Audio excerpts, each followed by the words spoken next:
Je ne me permettrai pas d'en appuyer au président de la République directement. J'en appelle à la conscience individuelle de chacun et bien sûr aussi à une forme de conscience collective à travers les médias et les politiques.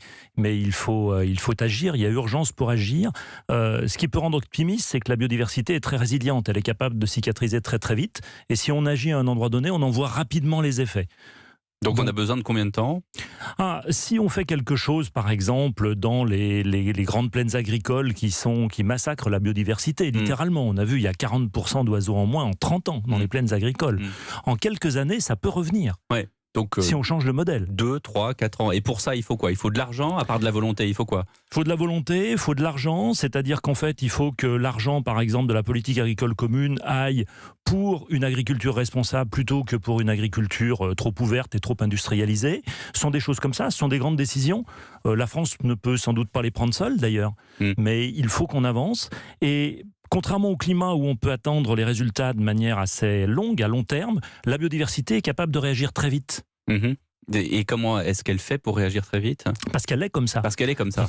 En tête de la liste des espèces menacées, on parle toujours des grands mammifères. C'est vraiment eux qui sont en tête de gondole, les éléphants, les grands singes ? Alors il y a des espèces emblématiques, alors qu'on trouve plus ou moins mignonnes. On aime bien les ours blancs, etc. par exemple. Mais ce qui est le plus inquiétant, c'est la disparition de la micro-biodiversité. C'est la biodiversité des sols, c'est la biodiversité du plancton océanique qui nous fournit la moitié de notre oxygène. Une respiration sur deux, nous la devons au plancton. Donc ça veut dire que si on fait rien, on se tire nous-mêmes une balle dans le pied. On est en train de se tirer même une balle dans le deuxième pied en ce moment. Ouais. Donc c'est vraiment très très grave.